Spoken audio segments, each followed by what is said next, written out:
একটি made in Pakistan লেখা একটি পিস্তল উদ্ধারকে কেন্দ্র করে নানা প্রশ্ন এসেছে। সরকারের র্যাব বাহিনীর তৎপরতায় কিন্তু এই পিস্তলটি 2 রাউন্ড গুলিসহ উদ্ধার হয়েছে। তবে এই প্রশ্ন এসেছে যে এই ঘটনার পর বিশেষ করে কিভাবে একটি মাদ্রাসা থেকে এই পিস্তল উদ্ধার করা হলো, এই পিস্তলের প্রকৃত মালিককে, এ নিয়ে নানা আলোচনা শুরু হয়েছে। পিস্তলটি উদ্ধার হয়েছে আশুলিয়ার শ্রীপুরের গণকবাড়ি এলাকার তাহফিজুল কুরআনুল কারিম মাদ্রাসা থেকে।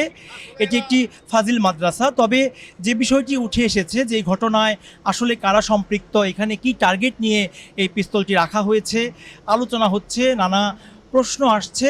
তবে যে বিষয়টি জানিয়ে রাখি, সাম্প্রতিক বছরগুলোতে কিন্তু দক্ষিণ এশিয়ায় পাকিস্তান ভিত্তিক জঙ্গি সংগঠন তেহরিকি তালেবান পাকিস্তান টিটিপি বা তাদের আদর্শে কিন্তু প্রভাবিত করার জন্য তাদের নানামুখী কার্যক্রম রয়েছে, বিশেষ করে এই দক্ষিণ এশিয়ার দেশগুলোতে।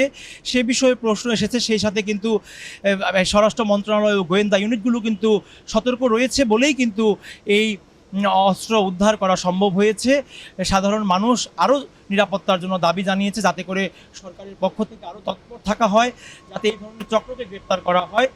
আরেকটি বিষয় আপনাদের সামনে তুলে ধরতে চাই, সেটি হচ্ছে 2024 সালের একটি ঘটনা। সেটি হচ্ছে হিজামা সেন্টারের চাকরির জন্য দুবাই যাওয়ার কথা বলে 2024 সালের মার্চ মাসে কিন্তু দেশ ছাড়েন মাদারীপুর সদর উপজেলার ছোট দুধখালি এলাকার 21 বছরের ফয়সাল।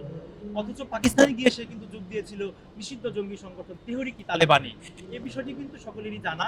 পরবর্তীতে কিন্তু এই ফয়সাল সে দেশে পাকিস্তানের সেনাবাহিনীর গুলিতে কিন্তু নিহত হয়েছিল। সেখানে তিনি জঙ্গি নেটওয়ার্কিং জড়িয়ে পড়েছিল। পাকিস্তানের জঙ্গিদের কিন্তু টার্গেট রয়েছে বাংলাদেশকে ঘিরে, এ নিয়ে কিন্তু নানা প্রশ্ন রয়েছে।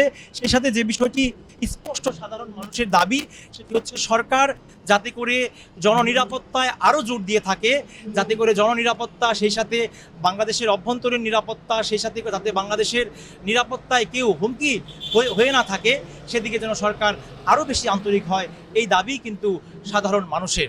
মিঠুন সরকার, চ্যানেল এস, ঢাকা।